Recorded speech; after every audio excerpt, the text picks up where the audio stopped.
Hello everyone! Nandito ako ngayon para sa isang video tungkol sa kung paano alisin ang lag sa inyong cellphone. Yan ang topic natin ngayon. At pag-usapan sa ating gagawing content at para makatulong.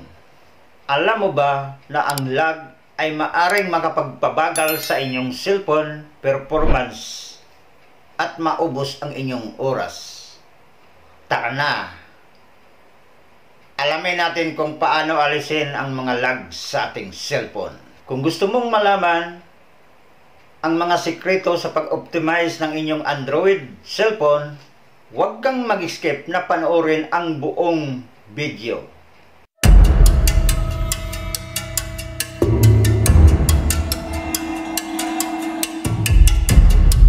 Para malaman mo ang tamang gagawin. Ako ay si Dabjar Vlogs.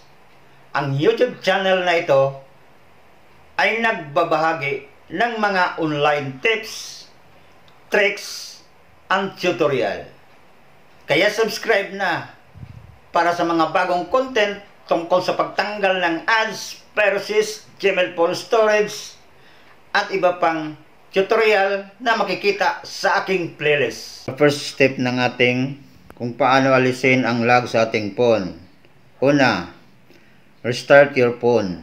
Minsan, ang simpleng pag-restart ng inyong phone ay pwedeng alisin ang lag. Paano ito gawin? I-press natin ang power button, restart option. Yan ang first step natin gagawin. At continue na tayo sa second step. So, start na tayo sa ating second step option. Mag-delete ng mga unnecessary apps.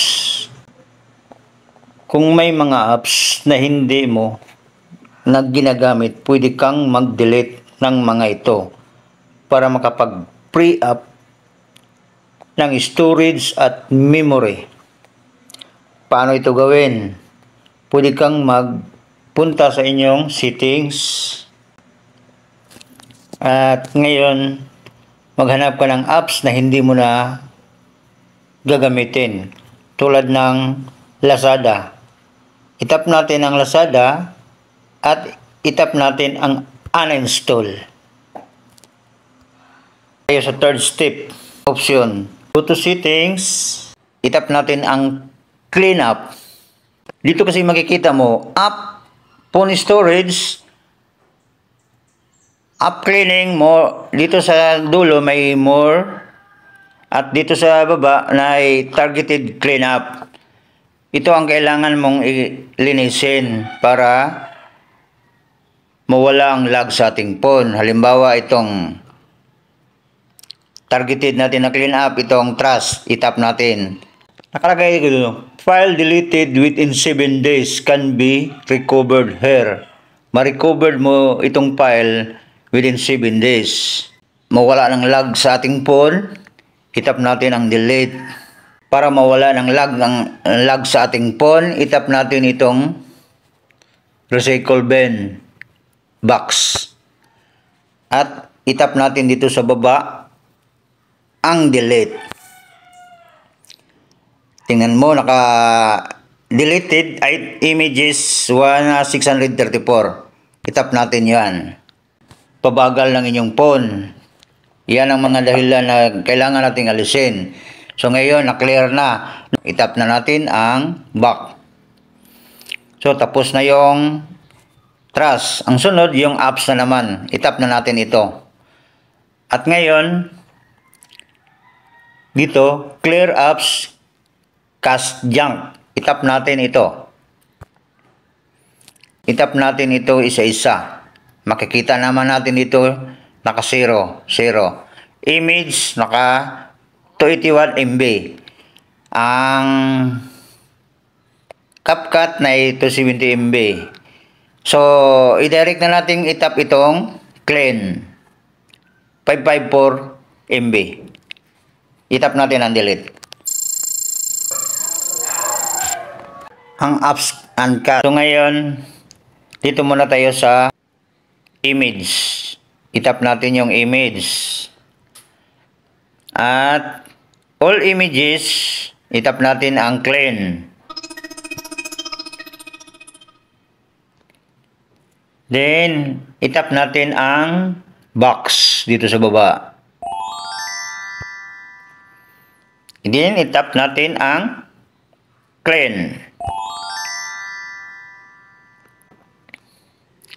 So, antayin natin na matapos mag-delete bago tayo mag-proceed sa sunod na steps. 404 photos clean. Ito, memory use. Optimize memory. Itap natin ang optimize memory. Antayin din natin na makatapos mag-optimize 53% use. Itap natin tong optimize. So, tapos na. Optimizing memory.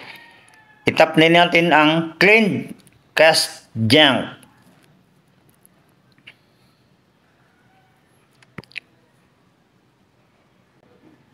Antayin din natin ang cache junk. Itap din natin ang clean.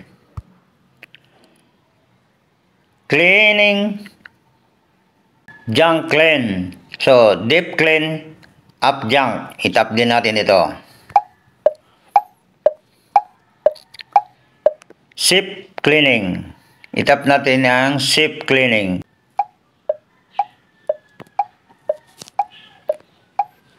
Itap natin ang ship cleaning. Then, optimize now. Close battery consumption apps. Itap natin. And then, itap din natin ang optimize now. Clean WhatsApp junk.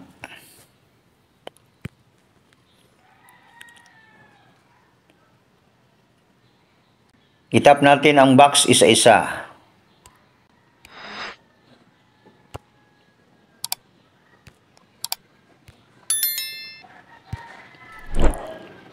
Itap din natin ang clean. Itap na. So ngayon okay na. Itap din natin ang back. I-scan natin ang Chrome.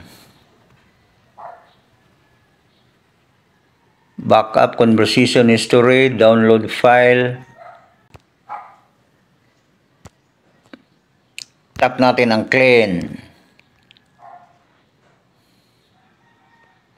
So itap natin ang back. Okay na. Scan natin ang YouTube.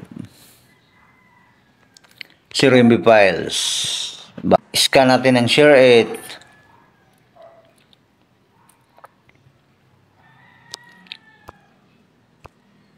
Itap natin ang cast file. Tap clean.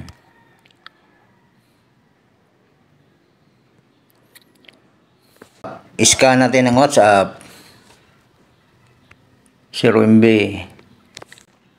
Wala ang laman. Oh, back na tayo. Cleaning na. Check detail cleaning.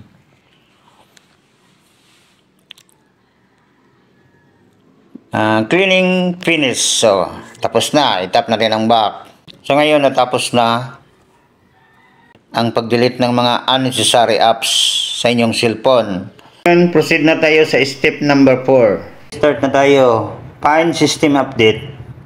Mag-update ng software. Kung ang inyong phone ay outdated, pwede kang mag-update para makapag-improve ng performance ng inyong phone. Paano gawin? Itap natin ang settings.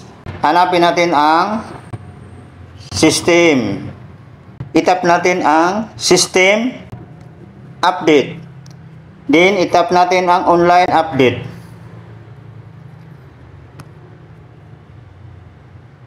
Your system is up to date. So, ang cellphone ko ay updated, nakalagay dito. So, hindi ko na kailangan munang i-update. Check for update. Itap lang natin yung check for update.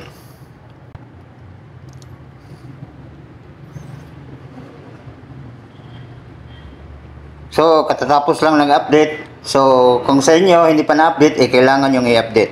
That's all. Ngayon, proceed na tayo sa step number 5. Option. Mag-disable ng animation. Ang animation ay pwedeng magkapagpabagal ng inyong phone. Paano gawin? Itap natin ang settings. Dito sa search bar, i-search natin ang developer option. Itap natin ito. Ang pinakauna. At scroll tayo pataas.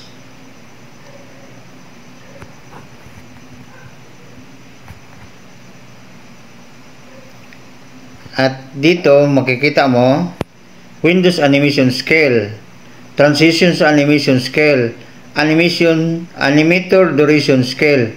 So, ang una itap natin Windows Animation Scale. Turn off natin. Kailangan natin i-turn off ang tatlo. Itap natin ang Transition Animation Scale at i-turn off din natin. Animator Duration Scale, itap natin ito. At itap din natin ang off. So ngayon, naka-off na. So tapos na. Tingnan mo, ayos ng performance ng aking cellphone. Nagmukhang bago.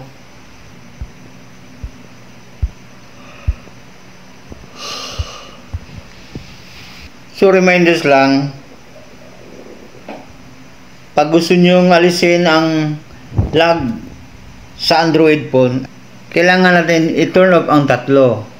Windows Animation Scale, Transitions Animation Scale, Animator Duration Scale. Salamat sa oras at pagtingin sa aking video.